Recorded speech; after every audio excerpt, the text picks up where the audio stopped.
It's really nice to be here with you. Thanks very much for giving me the opportunity to just come and share. I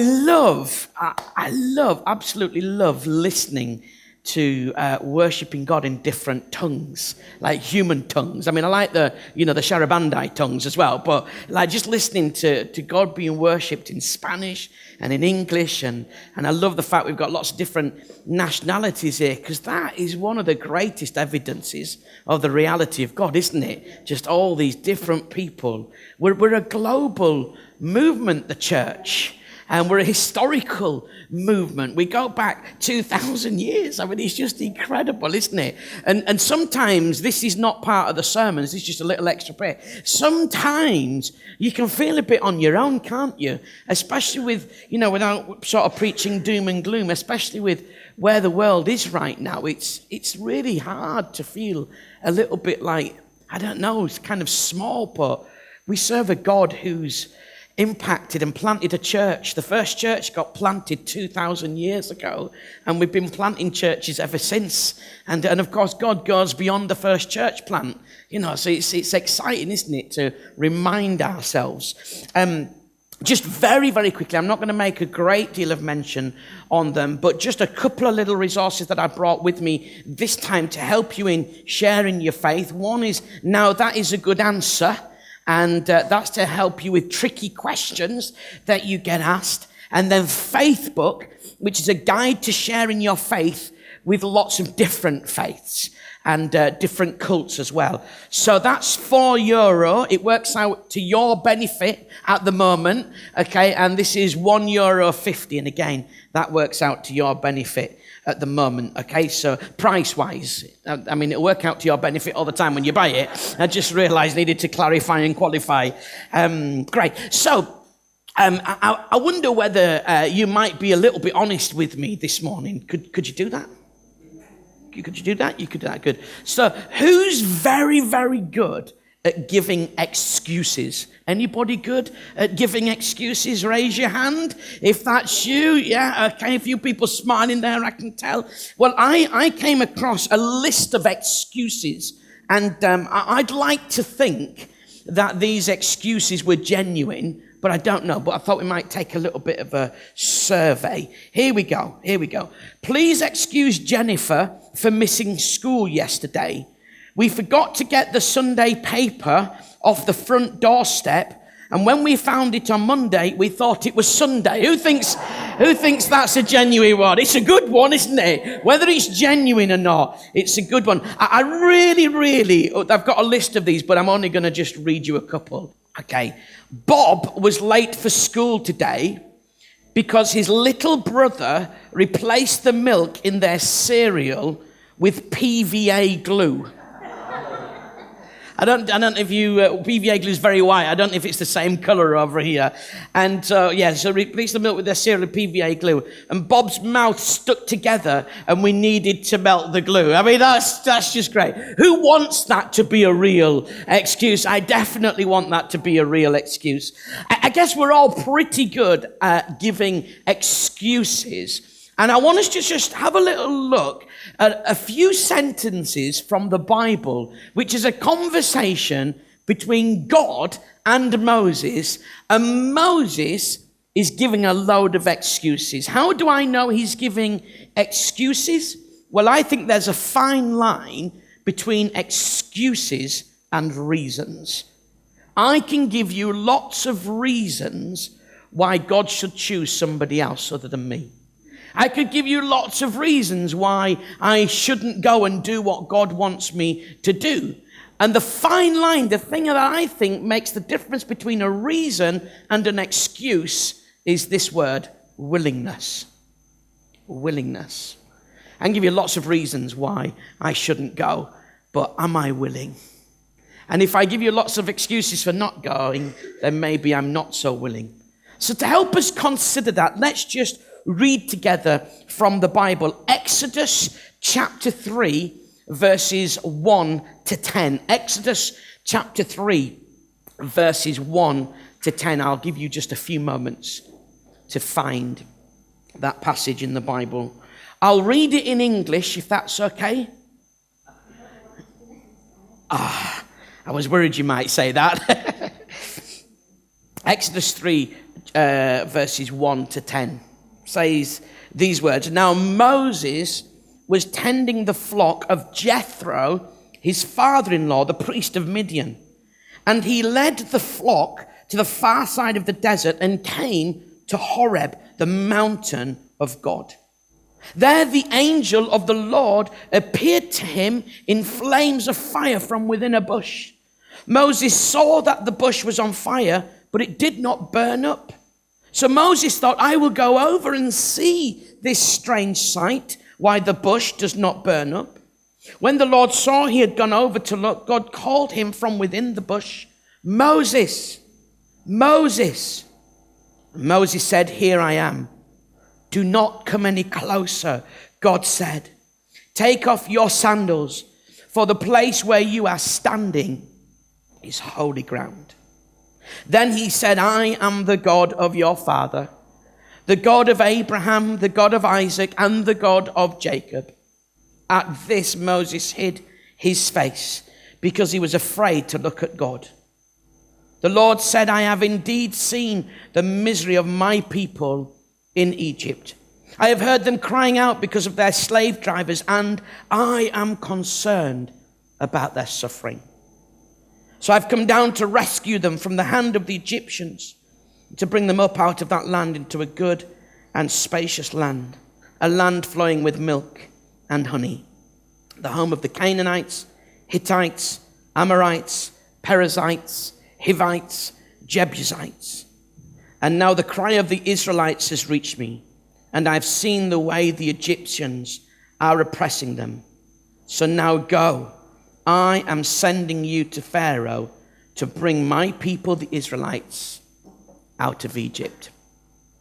I can't think of a much better part of the Bible for Mission Sunday. I can't think of a much better part of the Bible when thinking about those who don't know the Lord. I mean, this passage is rammed full of stuff. You've got God, the cry coming up to God and him saying, I've seen the cry. That's amazing.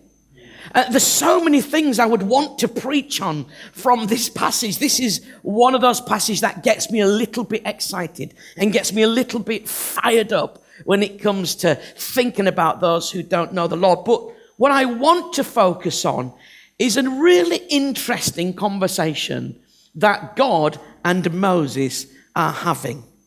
I mean, let me remind you of the scene in the reading. Here's Moses looking after his father-in-law's sheep. He happens to glance over in the distance there. He can see there's a strange sight. And it says here that he says, I must go and see this strange sight, why the bush does not burn up. So you can see the bush is on fire, but it's not actually burning up. In the UK, we've seen, and many of you will have seen it on the news, the devastation caused by a fire and how quickly a fire can ravage a block of flats. But this is weird because this fire is raging, but it doesn't seem to be consuming the thing that it's in, the bush. So Moses thinks, hello, I'll go and have a look at this. It is strange, it is weird, but then it gets even more weird because as Moses approaches the fire, it talks to him. Now that's very strange.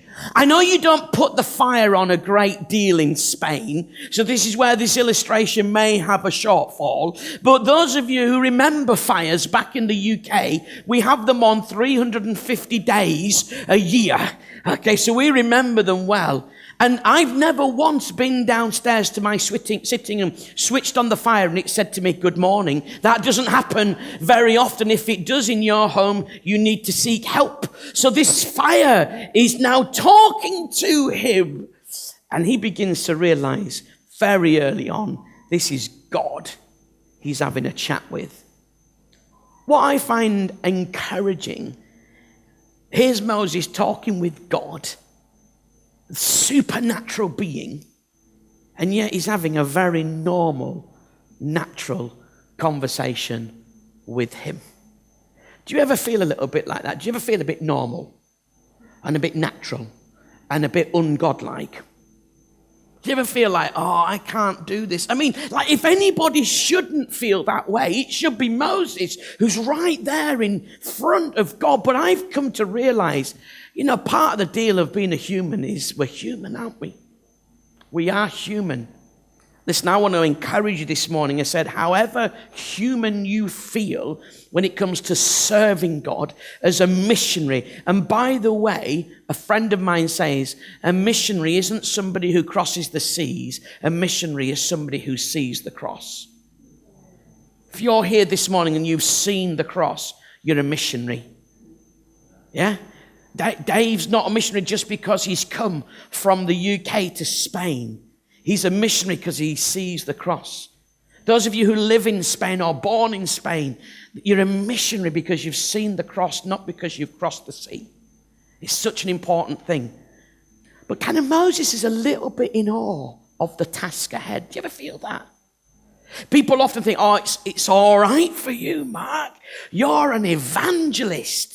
You are the national evangelist for Elim now. It's all, you've clearly got this all covered and worked out, and you don't have any fears, and you wake up in the morning and go, good morning, Lord, what have you got for me to do this day? I often wake up in the morning, just about, and think, oh, I want to go back to bed. Anybody else? I think I could get used to Spanish culture because you start the day late, don't you? I like that. I really do. So let's have a quick look through this conversation that Moses has with God. The first thing I notice about Moses having this conversation with God is he's very much thinking to himself, who am I? Who am I? I think it's a great place to start. Who am I? He's like, who am I, God? Why me? Why send me? Have you ever felt like that? Do you ever feel like that? When God asks you to do something, or when you consider serving God, or when you consider the evangelism next Saturday, who am I? What can I bring to? I mean, I'm not going to come because they won't really miss me if I'm not there, because it's like, who am I? Folks, I want to tell you, nearly every time I get up to speak, I think, who am I to do this? As I get on the aeroplane to fly across here, I mean, who am I? I was a butcher in Bradford in the north of England. I mean, I haven't got many brains at all. I mean, you see a lot of brains when you're a butcher, but a different type of brain, to be fair. It's like, by the way, if you're vegetarian this morning, I apologize for that reference. We can edit that out. So look at verse 11. But Moses said to God, who am I that I should go and bring the Israelites out of Egypt? And I absolutely love God's response. I'll be with you. I'll be with you. I tell you who you are. You are somebody that God has chose to be with. You are somebody that God has said, I will be with you. That's who you are. You are somebody that is literally carrying God's presence wherever you go.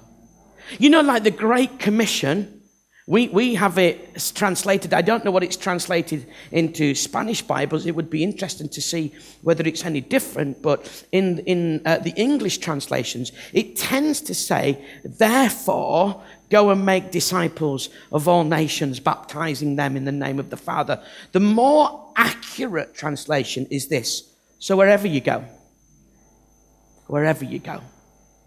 make disciples of all nations. In other words, everywhere your foot places. It's got less of a therefore go and more of a, you know what, just where you are in your life, make disciples. And on that basis, God says in the Great Commission, and I love it, and surely. He didn't just say, I'll be with you. He said, and surely. It's a little bit more emphatic, isn't it? It's a little bit more punchy. It's a little bit more powerful. It's like God saying, it is a given that I'll be with you. See, this is what I've discovered. If you forget anything this morning, or you want to tweet something, see how contemporary and up to date I am, this is what I would suggest you tweet. When it comes to serving God, it's not a human enterprise. It's a divine operation. It's not a human enterprise. Tweet that one, Dave. Hashtag Mark Greenwood. It's a divine operation. God said, I'll be with you. I want to move on. Could say lots about that, but I want to get through this conversation because you'll recognize all of these different reasons / excuses that Moses gives. So Moses comes back to him and said, well, all right. Okay, look at it. Verse 13. Moses said to God, suppose I go. He's not committing himself, is he? He's not like saying, yeah, all right, God, now you put it like that. Sorry, I'm going to go. No. He's like, I'm not committing to anything here. In the unlikely event that I go, in the unlikely event of a fire, as they say on the aeroplane. And Moses is saying, in the just a possibility, that on the outside chance that I go, just suppose and I do, and I do, look at verse 13, and I do, and say, the God of your fathers has sent me, and they ask me, what's his name? Then what shall I tell them? In other words, God, who are you? Never mind who am I, who are you? What do I say then? And I love God's just his simple response. He said, look, just tell them the I am has sent you. The I am has sent you. Tiny little bit, a quick nugget of Bible teaching here. Whenever you see the word I am, it's defining God. It's always meaning, it's a little bit more complex than this, but just to keep it really simple, it's God saying, I'm the God that has always been, is right now, and will continue to be. It's what's called the present continuous tense. And when Jesus said, I am the resurrection, or I am the bread, it's the same understanding. Because the Jewish people, the I am, they knew what that meant. I have discovered the best thing in the world to do is let God reveal who he is to people. Let's relax about that. Can we make a commitment to chill out about that? Because do you know what? It's not a human enterprise. It's a divine operation. I am has sent you. That was the exact way that God would reveal himself to these people. Time's racing on, so let me just race on quickly. What if they don't believe? That was the next bit of the conversation that Moses has with God. Look at chapter 4, verse 1. We're not going to read the whole passage just for the sake of time. But what I find really fascinating in this passage, Moses answered, what if they do not believe me? That's one thing. But then, or listen to me. And then it gets worse. Or say, the Lord did not appear to you. And I mean, this is interesting because he's saying, what if they don't believe me? Or what if they won't even listen to me? But what if they do listen to me, but then challenge what I believe? Have you ever felt that? In faith sharing stuff? Have you ever felt those three dynamics? What if they don't believe me? I've stopped working on the what if they don't and started working on the what if they do. I've stopped thinking, what if somebody doesn't want to talk? And start thinking, what if this is a moment from God? Because if it's a divine operation, not a human enterprise, there are lots of potentials outside there, outside your life, where God's at work. Here's another tweetable moment. Evangelism is simply finding out where God's at work. That's all it is. Simply finding out where God's at work and meeting these people. And God says, reel right the way down to verse 8, you have the whole staff on the ground turning into a snake, hand in the cloak, turning into a dodgy hand type scenario happening here. Lots of signs and wonders, lots of supernatural. God reminding Moses once again, this is a supernatural thing. And then at the end of that, I find this really, really fascinating. If they do not believe you or pay attention to the first sign, they may believe the second. That's an interesting response. Are you like me? I tend to believe God knows everything. Some of you are not sure. Let me just encourage you, he does. All right, we'll run a Christian basics class to remind you of that. All right, God knows absolutely everything. So why didn't God say to him, "Oh, don't worry, you've got to keep going"? A number of times there'll be a load of boils, there'll be blood in the sea. They'll turn that. We'll kill the firstborn. Will be killed. There'll be this, that, and the other. And at the end of it, he'll believe. Oh, but by the way, he'll probably change his mind again and start chasing after you. Okay, God knew all that, right? So why did God say here, they may believe? It's weird, isn't it? I think, has God run out of ideas? Has he run out of knowledge? Has he come to the end of his knowledge reserve? Has he overspent on that whole knowledge thing? No, I think he's trying to teach something to Moses. I think he's trying to teach him patience. I think he's trying to teach him timing. I think he's trying to teach him the truth that actually, in terms of decision making, it can take a long, long process. In the UK, one of the things I've been trying to establish with church and in Elim is a thing called big yes, little yes, healthy maybe, where we invite people to say a big yes to God, which is to become a Christian. But if they're not in that place where they can do that, I invite them to say a little yes, either to God or to themselves. And that's about making an intentional decision to find out more. And if they can't commit to that, I'll ask them to become a healthy maybe, which is a commitment to remain open-minded. Because there's a timing involved. There's a timing involved in terms of a person coming to faith. I could say lots more about that, but we'll save that till another time. Let me come and just draw to a conclusion now with what I want to say. So we have this conversation. They might believe the second time. God's trying to teach Moses, don't operate on the what if they don't believe. Operate more on the what if they might believe. I think if we could have that gaze in our evangelism, I think we manage our expectations, and I think we're more likely to feel that we can go out and share our faith, thinking, oh, they may or may not, rather than having the pressure of them being signed, sealed, delivered, and filling in a partnership scheme form. You know what I mean? I use that phrase because I don't know whether you have gift aid over here. Yeah, so, but it's not about this overnight thing. I think it's really important. Last two things, and they're very quick things, really, just to kind of finish the conversation that God has with Moses. What if I can't speak? That's what Moses says. Oh, God, what you said. Have you heard me even give the notices in church? That's not a dig, by the way. I can't talk. We have a phrase in the UK.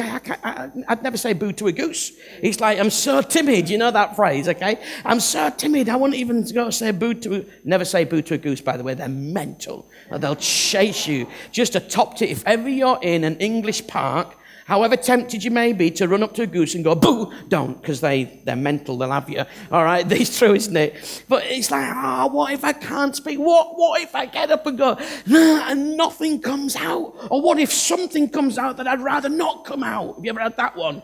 And here's Moses, and some scholars have suggested he had like a speech impediment. And so like the thought of getting up and saying, now then, it's just, he couldn't get it out. What happens if I bottle it and get tongue-tied? I love God's response. He says, verse 12 rather, I will help you. That's all right, isn't it? But listen to this.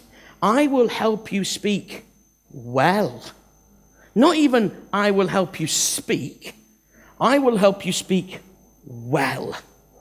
I will tell you what to say.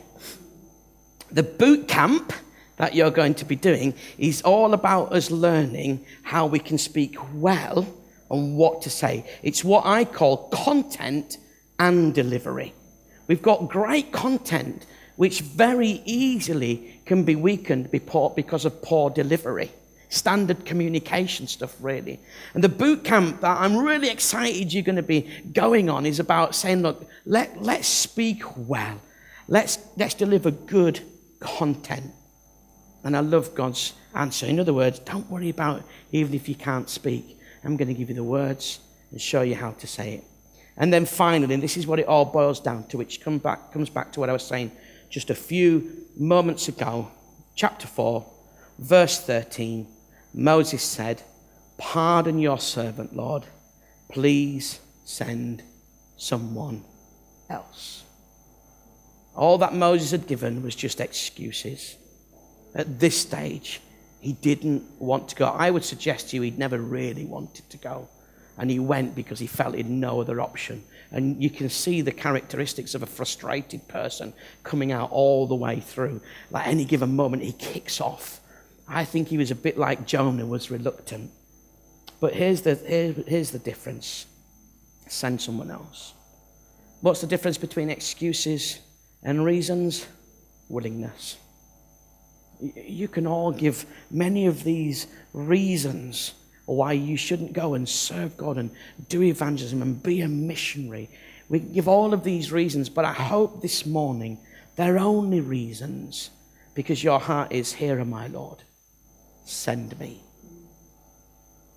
A reminder then before I pray. It's not a human enterprise. It's a divine operation.